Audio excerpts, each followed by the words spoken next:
makes us passionate is, as an open source company, we'd like to think that we do well, but we're also doing good at the same time as doing well. We're making money by still producing stuff that's very affordable, easy to integrate, fostering a community of about 20,000 developers out there in the world, which is, I would hope to say, promoting pluralism out of Israel to the rest of the world. That's something we're passionate about. My name is Asaf from Sidekick. We make games for what's going to be the future platforms, meaning starting with Kinect, and now it's going to be the smart TVs, the setup boxes. Everything's going to have the new motion sensor in them, which is pretty much like a webcam, but much more advanced.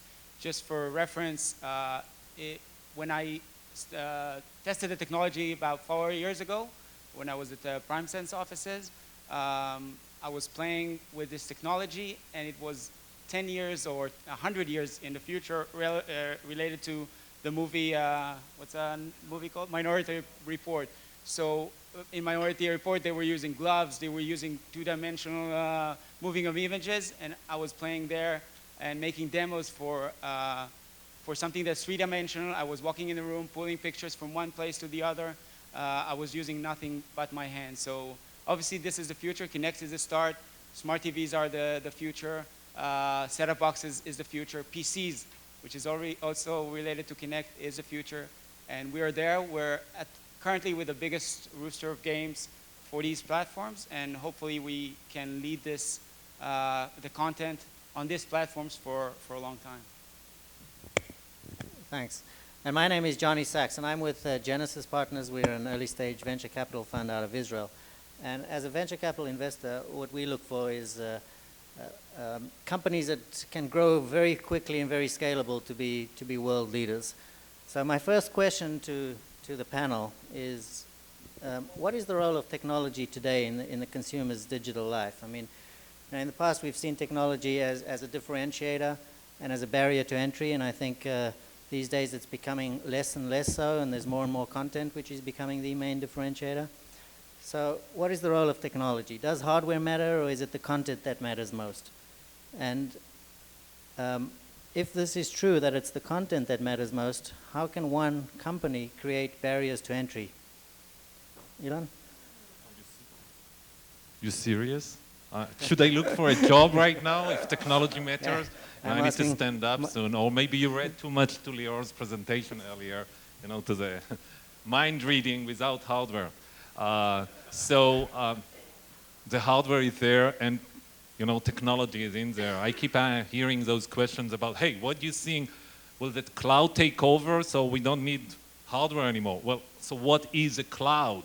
Let me tell you, the cloud will have barzelim, materials there, and you need to invent in this technology to make it available to everyone. The way the technology or the content will reach each one of us through the networks, through the last mile. All of it is about hardware and technology. Related to Kinect and to the NUI, I am a big believer, of course, that the future is all about those extra sensors that will keep on be around us and watching us and following everything we do, augmenting our content and our entertainment. But if you add it all together, you relate to my opening comments, and you'll see you're right. That's why I joined the organization I'm with right now. I've been in my background all about hardware, building servers, building north bridges, chipsets, and I found myself more excited to see the entire system coming and to know what is the content. I'll tell you the way we are managing today, I'm managing today the team. If someone comes with a PowerPoint, I send him back. And the first question to everyone in our business today is, tell me what is the experience. Tell me what is the end user experience, what is the content, then we'll talk about the PowerPoint. Thanks. On whether content versus hardware, I'll quote my boss, Barry Diller, who was speaking at a conference recently, and he was asked the question, is content king? Which I hadn't realized this, but apparently the expression content is king was coined by Sumner Redstone. And the way Barry characterized it is Sumner had content and he wanted to be king. So he said content is king. It's for sure both. I mean, look, in some cases, content has more power. In some cases, hardware has more power. But when you look at iPad or Apple taking 30% of every piece of content that runs through their platform, they're in a pretty nice throne right there. But they're going to need the content to make that platform work. So both of those things are going to work hand in hand. But 30% is a big statement as it relates to that in that platform. But of course, other platforms, the hardware is different. But everyone's talking about experiences. The consumers want experiences. So how do you create those unique and memorable experiences that the consumers are buying? Yeah, I mean, for us, and we're just now starting to experiment with these, but the content, the content that's winning in a lot of these new platforms is the content that embraces the native functionality of that platform in a unique way. So what John Miller was talking about in terms of designing a piece of news, or not a newspaper, I guess, whatever it was called, but using the native functionality of the iPad to do that. So bringing in the camera, bringing in the voice, bringing in the touch, adding those things to that is transforming content in a really unique way. So for us, we just develop content, not hardware. And for us, we think about all our content as how do we not just put our content onto this platform, but how do we take the native functionality of that platform when we're bringing a greeting cards app, for example. We've the #1 greeting card site, My Fun Cards. When we're bringing My Fun Cards to the iPhone or another platform like that, we're thinking about how can we add the native functionality, how can we bring the camera into that, how can we bring photos into that. Tal? So to continue what you said that content is king. I think that content is king. I'm coming from a content company, but the only problem is that there is too much of it. There is too much content on the web. I said before, hundreds of millions of websites, and I think that everyone in this room is overwhelmed with the amount of content that is thrown at us every day. And I think that fragmentation is the biggest problem and also the biggest opportunity in the years ahead. And I think that the technology, together with a manual curation, can really solve that. And I think that we're going to see more and more companies. We have the Flipboards of the world that are growing, and I think that we're going to see more and more curation and filterization and discoverability tools coming out in the next few months, few years. We have Google, which is a great curation tool. We have Twitter, great curation tool, but I think that it's not enough, and we don't have access to the great content that is out there that fits us. So I think that that's the next thing, and I think it's a combination of technology and manual curation. So content is important, but it's not there yet. So Ron, before I let you answer, because I want to ask you a question which will connect to the next one, I'm going to ask Asaf to give his view, because I think you're the only pure content maker on the panel. Pretty much. First, I disagree. Okay, so that's what you wanted, right? Right. Okay, so, no, but seriously now. Disagree violently. Content is, in my opinion, content is not king. What's exciting is king. And content and technology both are communication, and from our perspective anyway. So let's say the web is packed with content, then people will look for some new technology for new content to be developed on. So from my perspective, again, the motion games is a new platform, so now there's no content on it. So it's a very exciting technology with no content, so now content is going to be king there.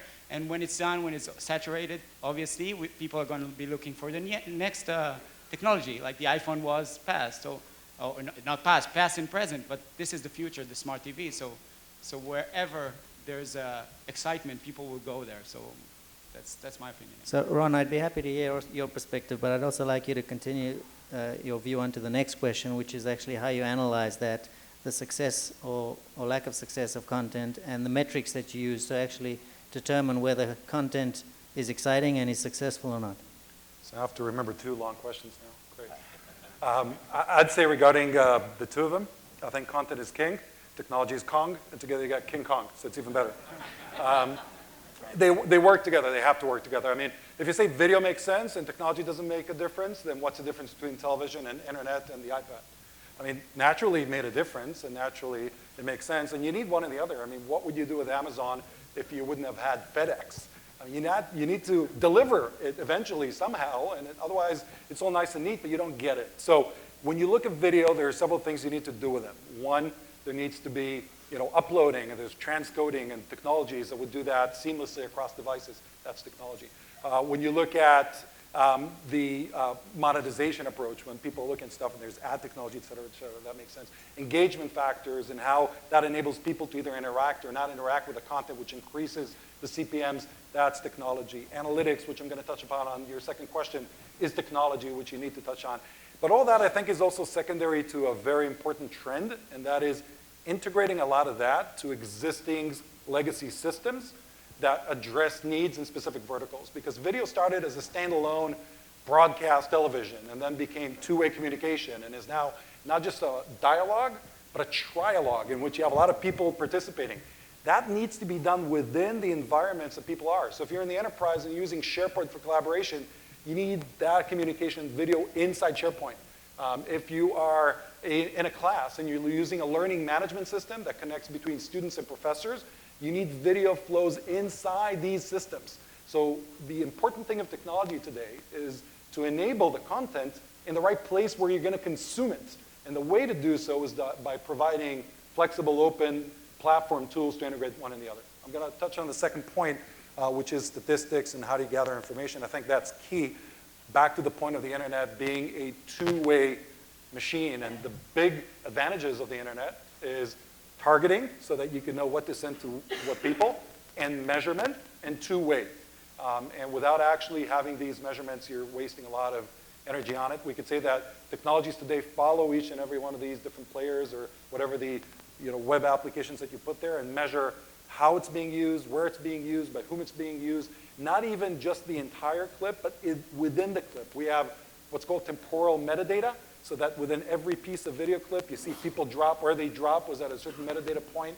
What are all the informations that you as a business need to gather about the behavior of the viewer so that you could then deliver to them the right content in the right time. And there is other technologies here. You're going to hear Yoni later tonight, an interlude that exactly does that, like changing your behavior depending on the video clip. And all these changes depend on information analytics, which is key. So Joey, I'd like to ask you, because there's been a lot of discuss in previous panels about companies, what are attractive companies to invest in, and there's been some talk about obviously the people, but understanding the core product or the core value of your product. And these days with cloud computing and the cheapness of computing resources and so on, it takes a lot less money to come out with your initial product as an internet company and to see if it's working and if the dogs are eating the dog food. But how do you actually, what metrics do you use to measure your business? How do you measure your core value and core products, and you have many of them? Because downloads is usually, an indicator, but not enough. And, there's talk today about MAUs, or monthly active users, and daily active users, and how do you measure engagement and retention? We are a very, very metrics-focused company. I had to take my phone out of my pocket for the microphone, but I'm every hour actually getting the metrics, and I'm looking at downloads, searches, a whole host of metrics that we look at. But those are kind of looking at the business hourly to mainly look at trends to see if anything that we have done specifically will have moved something in some direction, either positive or negative. That's kind of the high level of what we're looking at. When we're building our products and when we're developing our products, we're looking at every metric you could possibly imagine. So when a user comes in, what the user looks at, what the user, well, not really looks at, we can't see, but where the user clicks, where they click from that point, whether they drop off or whether they go into another entry point. And at every step of the way, we're constantly trying to optimize. Some of these things we're optimizing monthly. Some of these things we're optimizing weekly. Some of these things we're optimizing daily. But we're watching every step the user takes, obviously on an anonymous basis, but we're watching every step the users take and where their behavior indicates what we should be doing, what we need to fix, or what we need to develop further, where their interest is, et cetera. Anyone else in there? Okay, so first of all, I have to say a disclaimer that I have a bias towards Connect and Sidekick and the way that I think these guys are changing the world, because I sit on the board of PrimeSense, which is the core technology behind the Connect. But I'd like to address that question to Elon first about, I mean, I really think that the Kinect is a game-changing technology, and it's going to change the way that people interact with digital devices and media. On the other hand, we also see, or on another hand, we also see that, development cycles, cost of development are getting cheaper and cheaper or shorter and shorter. And how does this affect, the world that you live in? And what do you see in the short years ahead? So first, I haven't seen the development cycles shortening or cheaper, okay?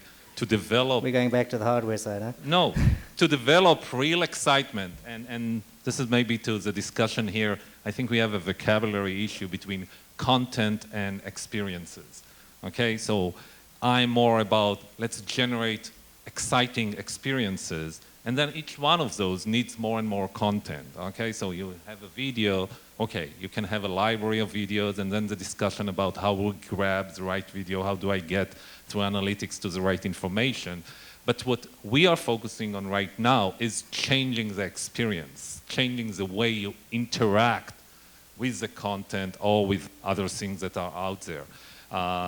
So I'm a big believer, okay, being part of it, that we are just in the starting point of those changes. As we move forward with the natural user interface, in Kinect we have 3 different sensors. We measure the distance and the depth of every element from the camera.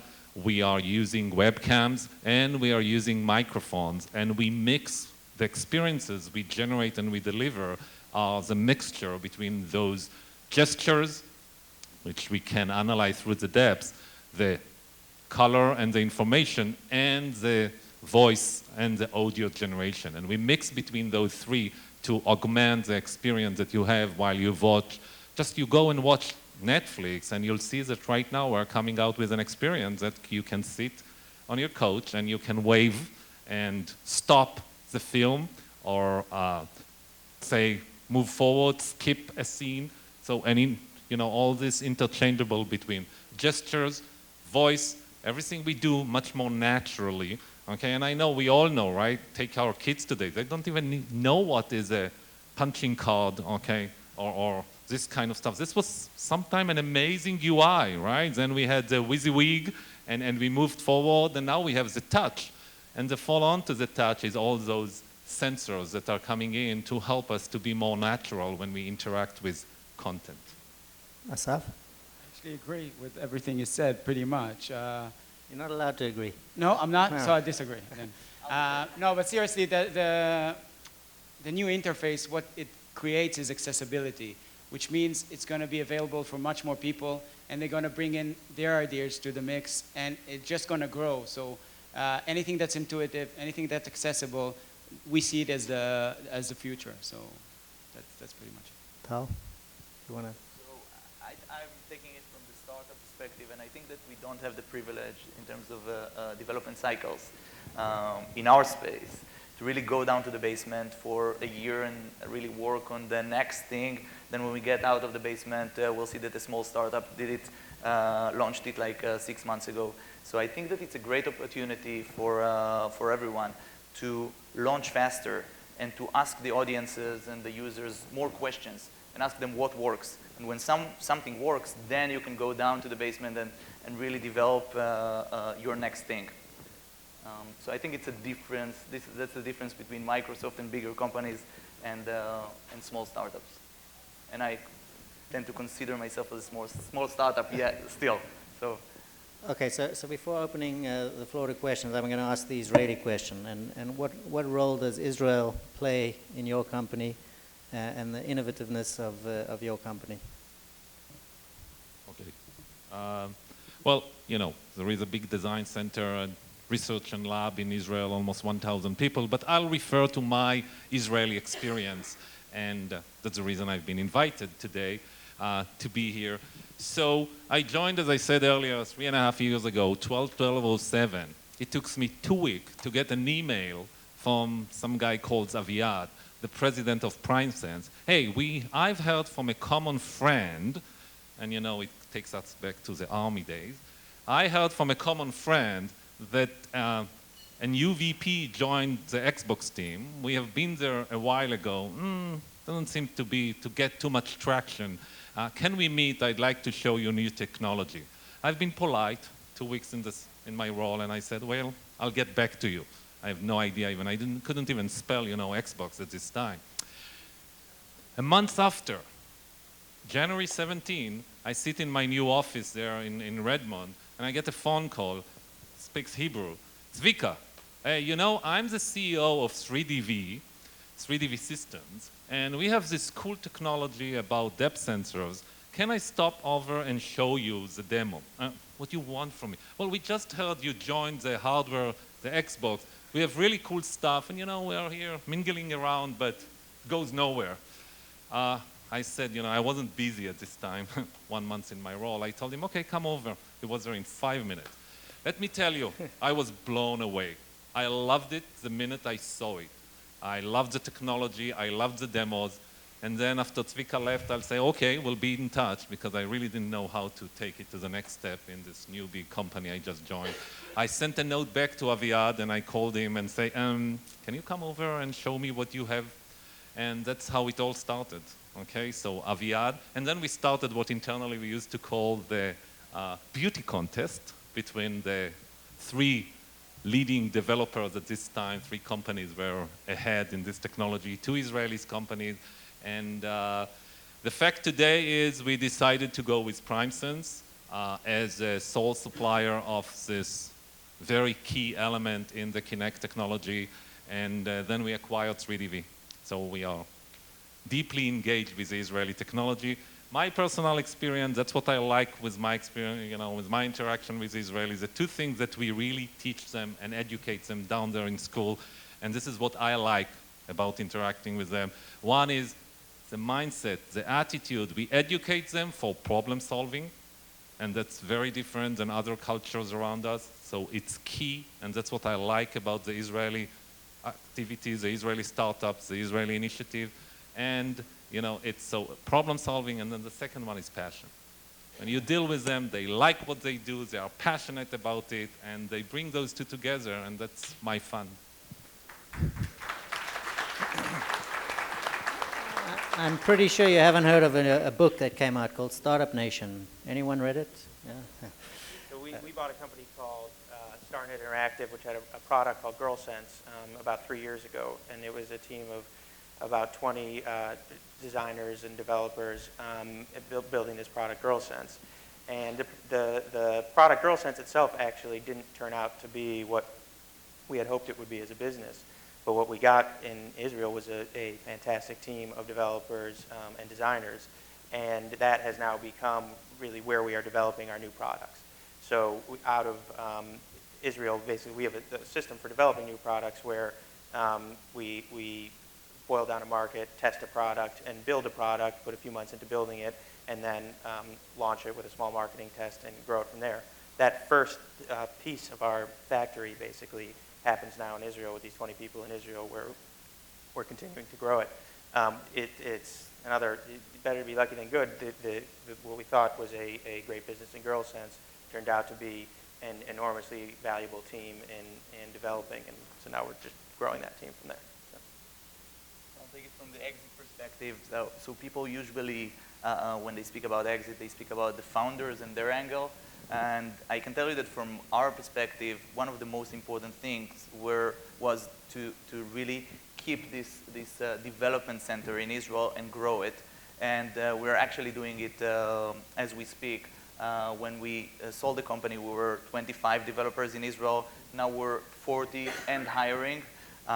So that's a great part of acquisitions of big companies when they buy Israeli startups, because they're overwhelmed with the level of execution of the R&D teams in Israel. We're executors, and I think that's a great part of any acquisition of an Israeli company. So I was in the History of Telecommunications conference. They were all trying to talk about the amazing historical findings that they found in their respective countries. And the American put his hand up. He said, you know what? We dug into New York 500 yards. You know, we found some residues of copper. That means that 500 years ago, we had the infrastructure of telephony. Wow. The British raised his arm and says, well, we dug under London about 1,000 yards. We found residues of quartz. You know what it means? So we had infrastructure for fiber optics 1,000 years ago. Wow. Israeli sits in the back. He says, excuse me, I'm Israeli. We dug under Tel Aviv, 1,000 kilometers. You know what we found? Nothing. Wireless telephony 1,000 years ago.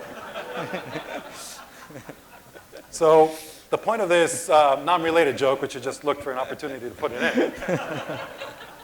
But there is a point, and the point is, I think, Israeli ingenuity, and that is creating something out of nothing. And even there, he had nothing, but there was wireless technology, right?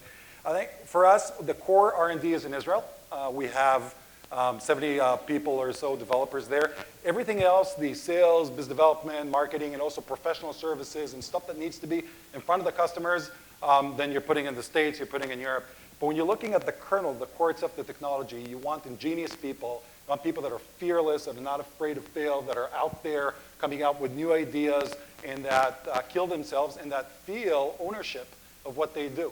It just so happens in my company, everybody's a CEO. That's my title, but they're all CEOs. They have a lot of opinions. They know what they need to do, and that's beautiful. That's what makes it so special. That's what makes everybody a part of that company as much as that's what makes everybody a part of that country, which really changes the atmosphere in the country, but in a small way changes the atmosphere in a company. So we're very much long on staying in Israel and increasing the amount of employees there. So I got three things. First is quoting Yair Lapid, I think, from one of the newspapers, and he said, you give Israelis an impossible situation and they see it as a start. He was referring to not getting business seats in the plane and stuff like that. So the Israeli looks forward, see that no one's looking, and he was be looking for an option to go ahead and grab the seat or something like that. So that's one. And the second one is just this random panel here. This guy is the first one I called, I think, to find money, Jonathan. And this guy is the CEO of this company, is a guy that I called to get some advice on how to start up a company before they even, I don't know what kind of funding, but they didn't do the exit yet. And Elon was the first one we met to help us with the Connect when we started. So just in a random panel, this is the Israeli spirit, that everybody helped each other. And he referred me to one, and he tried to help as much. And both the CEO as well, he sat with me 2 hours and explained how to approach the business. So this is the second thing about Israeli. And more to our technology is the fact that it's amazing to know, but 80%, I think, of motion-based technology, motion sensing-based technology, especially for games, is done in Israel, which is, to me, it's amazing. So for us, there was any other choice. It was obvious that we need to do it in Israel. There was 3DV, there was OMEC, there was PrimeSense, there were companies that making content for them. So it was just natural for us to set up a company in Israel. Thank you. Questions? Two tough questions for the panel, not for me. Anyone? State your name and your company. With the mic. Okay, so we'll start over here and we'll come back to you, Carl. So your first question was, is content king or technology king? I think as a VC, you should have started by saying, is cash king? Because that's the most important aspect. And all of these guys are working hard to get to the cash. So it's not content or technology, it's cash, which the consumer controls, and therefore they're going after the consumers. What I'm sitting here and listening to you guys, it actually makes me very envious of living in the United States. You're getting the fire in my belly to move to Israel. So I think you guys done a fantastic job, and I think Israel, by its sheer size, being small and so innovative, I think creates a very unique opportunity. So I think you've got the target by the tail. The question I have is, going forward, what I have noticed is the average salaries in Israel, in the development side, is increasing. And it's getting to a point where now I've started seeing that salaries in Israel actually surpassing salaries in the United States. What kind of danger do you think that poses in terms of growth and opportunities in Israel?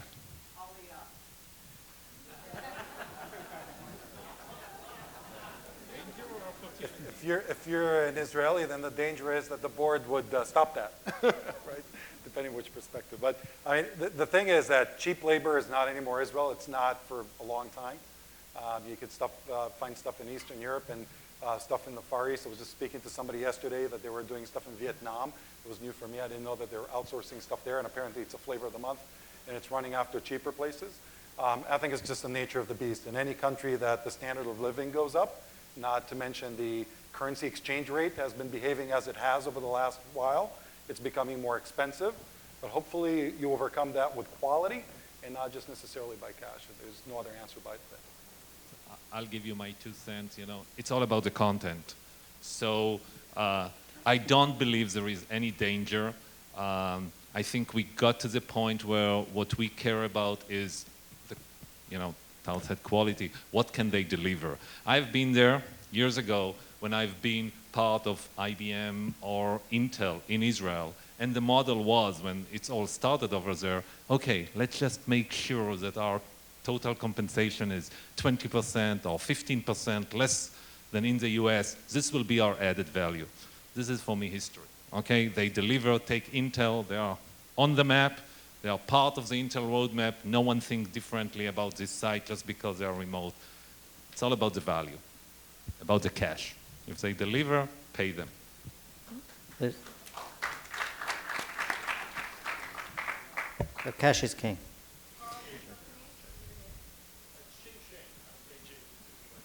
So I'm curious because, or maybe it is.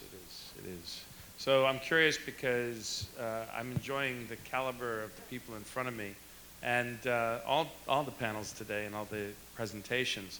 So what is it? How do you deal with the people? Because we do this here.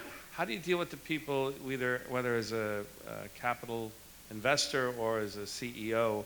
How are you dealing with the people who are either by their personality or by their abilities not performing for you? How do you recycle that into a winning combination later, or do they just fade away? Because obviously the winners write the history. So I'm curious what your experience is in Israel, because there's a need to take care of the people who aren't performing, whether because of interest or ability or whatever, because they're the people of Israel. You got to take care of them anyway.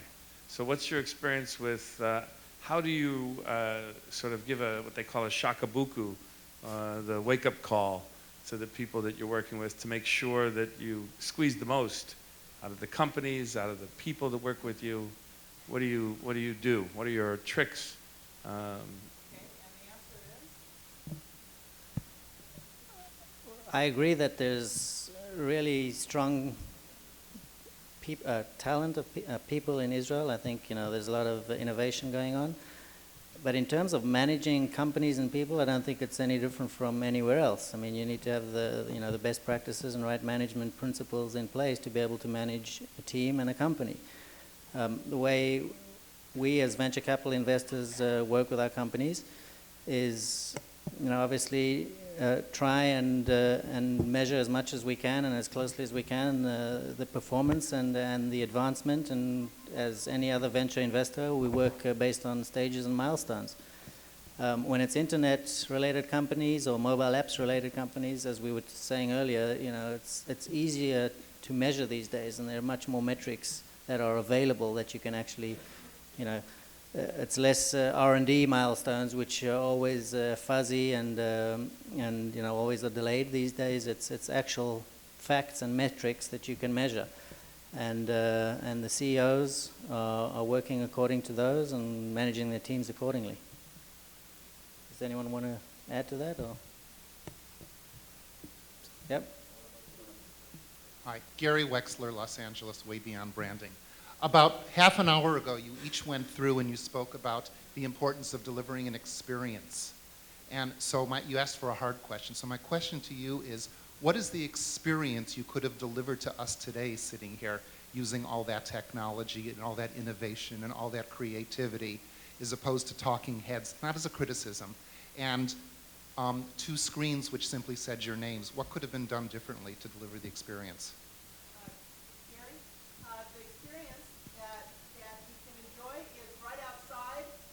Sidekick is demonstrating technology. Not a fair answer. Let them answer. Let's hear what they say. I'd like to hear how you use the technology in a room like this to be able to make this selection. And I'd like to answer that next year. Not fair. Need a time machine. We're going to do a time shift, exactly. And next year when you come back, you're going to have that question answered excitingly. And I want to thank our panel. This has been fantastic. Thank you very much. Thank you kindly. You guys are wonderful. This is an exciting part. Thank you, thank you, thank you. Thank you, Ilan. Beautiful, beautiful. Thank you, Jonathan. Thank you. This is a, do you have a picture here? Don't go anywhere. We've got something exciting happening.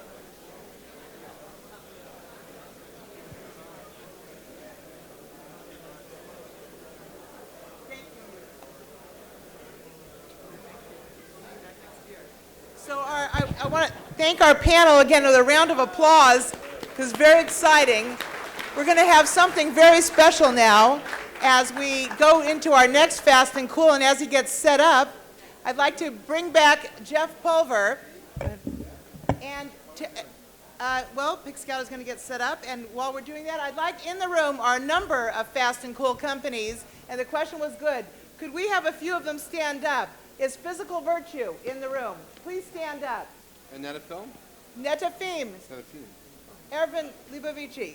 Is Cito in the room? Cito? Please stand up. Toronto Stock Exchange? The Toronto Stock Exchange. They're over there. Over here. Excellent.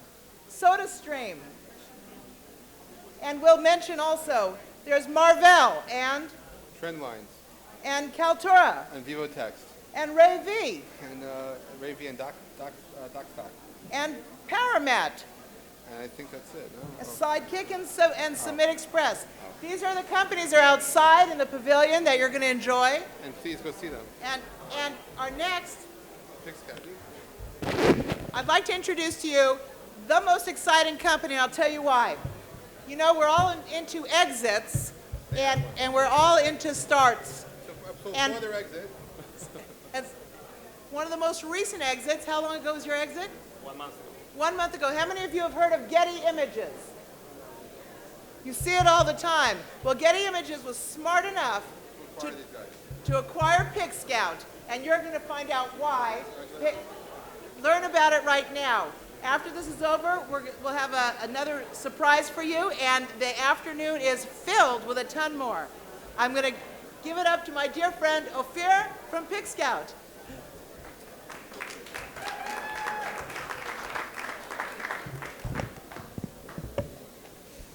Hi, everyone. So thank you for Sharona for inviting us over here. So I was looking into the hands of people that was actually raising hands that was actually knowing about Getty Images, and I was actually surprised because I was expecting that a lot of you would not know about them, because Getty Images is basically behind the scenes. How many of you are using images when they're making presentations or are making any other websites? Raise your hands. Yeah, many of you. And you didn't know about Getty Images, and the wondering is what's happening when you are using images, and most of you are commercial people, businessmen, businesswomen. So we have found out at PickScout through the technology that we are using, that is an image recognition technology that I will show you in a second, that 85% of the usages of images online in businesses are actually infringements. And in the city of LA, where everyone is really fighting about creating more revenues from the current content that you're creating on motion pictures, usually images are being in a side way as people not consider the value of them.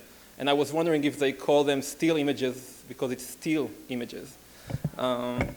So we have looked into that, and about 8 years ago, we have created a product called Image Tracker. An image tracker is all about recognizing usages of images on the web and creating a report out of it, which will then go back to the content owners, such as Getty Images, Corbis, News, Paparazzi, etc. Create them a report so they can identify where the images are being located, and then, if it's an infringement, send a letter to enforce the copyright. Sharona asked me not to send letter to Israel conference, so we'll consider that. This will be my sponsorship. What we are doing is basically we are able to identify images, and I don't know how much you can see, but the lower images are actually the images that are being used on the web, and the top images are the original images, which means the technology of image recognition and fingerprinting technology are actually able to identify crop, rotate, flip, overlays, etc., and reach back to the original owner of the image, and then basically report it back. So as you can see, it can, as I said, it can do it with even more manipulation, even if it's like a cropped images or people change it a lot. But about 2 years ago, and the guy from Kartura was saying we want, besides of doing good, we also do well. We were looking into this experience issue of people are using images all around the work, but since they don't know about the companies that are licensing images, they're usually going to Google or to other places to actually identify, to actually search for images. And since we're in a digital world, just drag and drop it to the presentation, to the website, to wherever. So we thought about what if we could actually bring the experience of licensing of images into any place where people are actually seeing the images. And this is how we basically took the technology of image recognition, and instead of put it in the hand of the image owners, we decided to put it in the hand of the image buyers.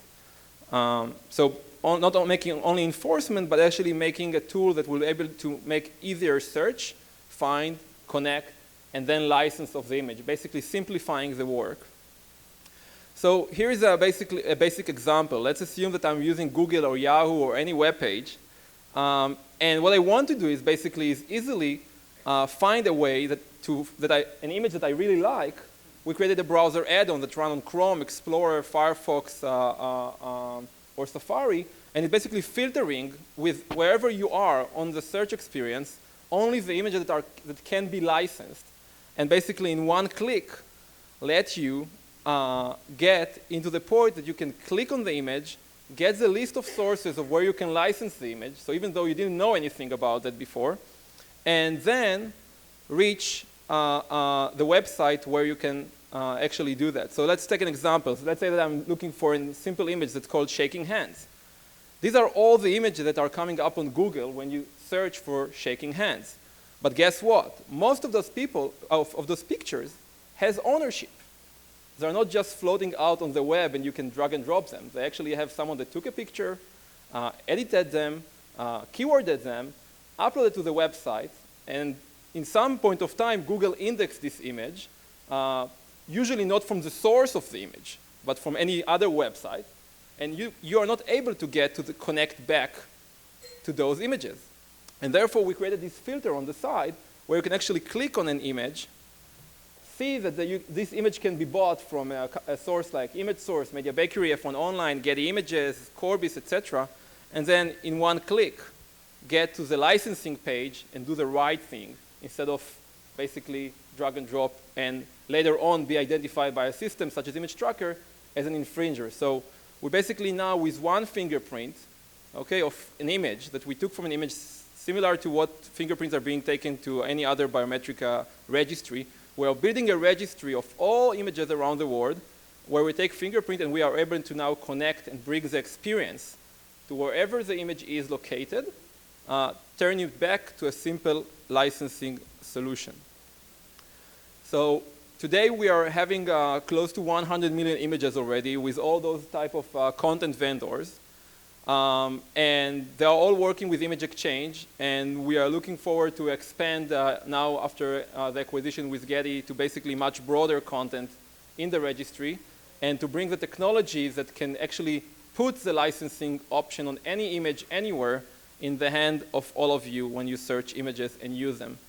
So you can experience this tool just by go to pixco.com and download the add-on is free, and this can make you basically much more safer when you use images and you can license them.